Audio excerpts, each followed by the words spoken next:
On the programme this week, how the shift to video on demand is helping kickstart the careers of emerging filmmakers. Mobile technology front and centre as a big brand unveils its latest handset, and as the country reels amid drastic load shedding, why this cheekily named app has surged its way to the top of the most downloaded list.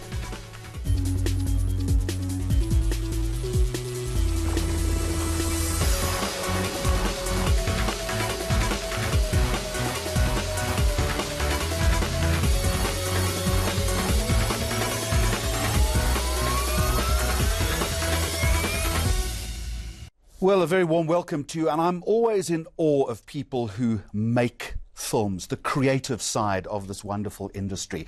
And the local film and production sector is notoriously difficult, I think it's fair to say, for young talent to break into. Now, the content streaming service Showmax has teamed up with the leading film school AFDA to provide up-and-coming creatives a much larger platform to showcase their work. This week sees Showmax starting to air 18 student short films on its video-on-demand service. So here's the question: why is this important? What does it mean for the next generation of South African filmmakers? In fact, I have one of them sitting immediately to my left. I am joined by Candice Van Guero, Head of Content at Showmax, Lucius Dorsey from AFDA, and Lou Godola, who is one of the filmmakers whose work will be featured on the platform. And Lou, I'm going to get to you in just a moment. But Candice, to you first of all, I suppose it's an obvious question. Why is it important then to showcase the work of young people like this?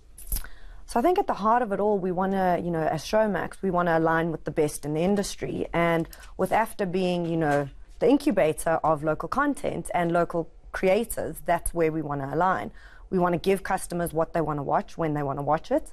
And teaming up with the team at AFDA just made perfect sense. But you're also paying it forward, because talent like this is the big talent. It's the Ridley Scotts, hopefully, in the next 10 or 15 years. Take that smile off your face.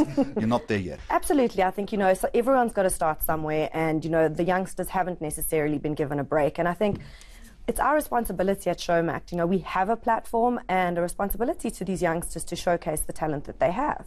Lucius, what is a short film? Explain that to me. So a short film would be a film basically that contains of events that happen in a very minimal space, and you will have like very minimal characters as well that are involved in the story.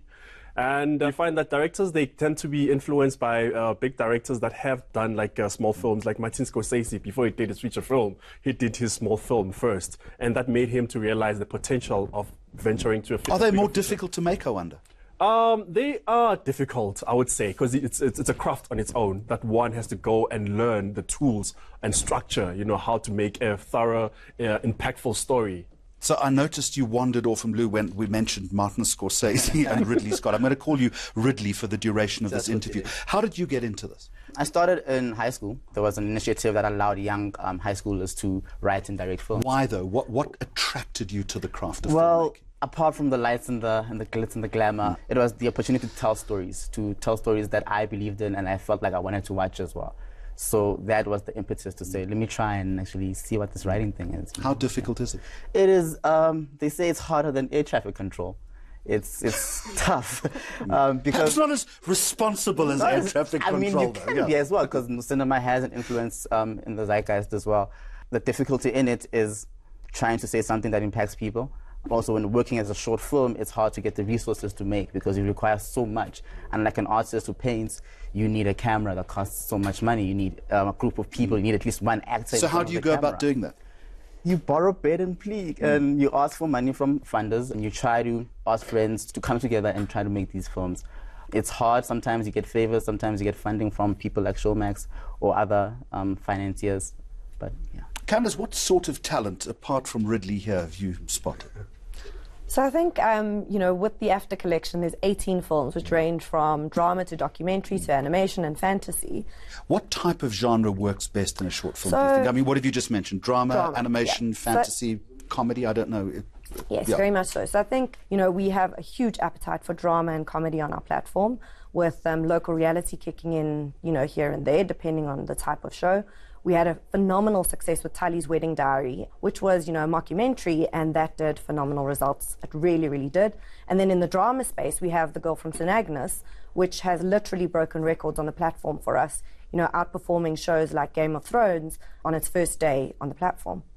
Traditionally in this country, we tend to default more to stuff from abroad. We don't always give the support that we should be giving to local talent like this. You're going to tell me, I think, that maybe that curve is turning. I'm absolutely going to tell you that curve is turning. I think, the global barriers are down. Now, we live in an era where access to content, digital content, is, you can access international content just by a click of a button online. As local content and local productions become a key differentiator in the space, you need to focus on telling really good African stories and taking those African stories to the world. I mean, who better to tell those stories than us? There's been incredible success, with the big Hollywood studios producing great African films, but we should be the ones telling those stories. Lucius, aren't we getting a little tired of this telling African stories? Isn't it telling human stories, universal stories, perhaps with an African theme in it? Are we not fixated on telling the African story too much, and often we just get lost in that mire? I think that we're getting started.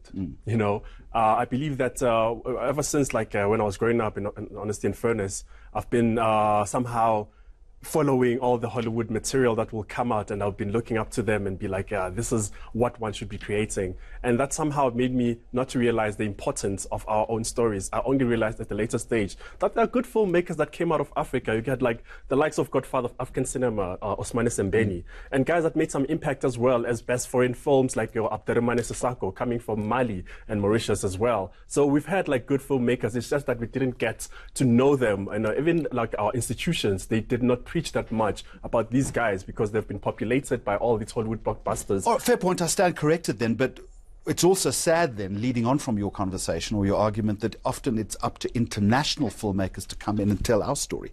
You're suggesting quite the opposite. We're not doing enough in that respect. We need to look up to guys that have been here before us. In our country, we've had somebody like Simon Sabela, who we don't recognize even today. Only a few of us recognize him. And I tell you, man, there can be some greater influence if one was to look back to such people and creating some new material that will have an impact internationally. I mean, honestly speaking, guys like John Trengrove, who did Ingleba, made an impact because he told an authentic South African story. Yes, it was a bit controversial, but it made an impact and made people to realize the importance of our own authentic stories that are not known out there. As long as it's got universal appeal. As long as it got universal appeal, of course. But also recognize the fact that we have our own pride and dignity in telling these stories. It's just that we need to reserve ourselves, and have that pride in telling those stories.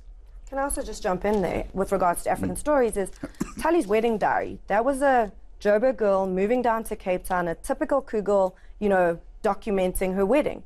That is a South African story. It's something that people can relate to, and it's telling culturally relevant stories. So not necessarily purely African, but global. Or purely political either. Absolutely. And then on the flip side, you've got The Girl from San Agnes, which is a murder mystery, but it's set in a boarding school in KwaZulu-Natal. Yeah. So, I mean, it's bringing local landscapes, local nuances, local relevance, South Africanism to, these amazing, amazing shows. What I've forgotten to ask is a little bit about the work that you've done. So tell me. So the film that's premiering in Showmax is called Stella Amanzi, or Water Please in English. It's a film about a small community that's experiencing a water shortage. And we follow Zoleka, this young woman who has to do everything in her power to get water for her ailing sister. It explores these very broad concepts in a very humanistic, personal story. And through that, we hope to bring attention to larger themes. All in 8 minutes. All in 11 minutes, but it's still... Yeah. Still a short period of time. It forces you to be succinct, to be straight to the point. And I think the shorter you are in this climate and how we view media today with our attention span, if you can be more succinct, then you can be more impactful. I was teasing you before we started this interview about how young you look, but let me end the conversation with this. What does an opportunity like this mean to you then? You mentioned a little earlier that you were also attracted to the red carpet notion of filmmaking. It's not just that, though, is it? Not that. It's a platform. I think this opportunity allows our work to be seen, for us to to engage with our audience on a very personal level, because once you get the results of how many people are watching, then you can tell that, okay, is my film impacting the right audience member? And that is very important for young people like us who, apart from the red carpet glitz and glamour, just want to have their stories heard. And I think for a lot of directors, that's the truth. All right, so when myself and my producer Helene are standing in the crowd at the Cannes Film Festival in a couple of years' time, and we're waving at you saying, remember us, just be kind, come and say hello, come and give us an interview. Okay, thank you very much to all three of you for the insight. It really is an important industry in this country. Mags on Media, up next, mobile technology under the microscope as Samsung unveils its latest handset.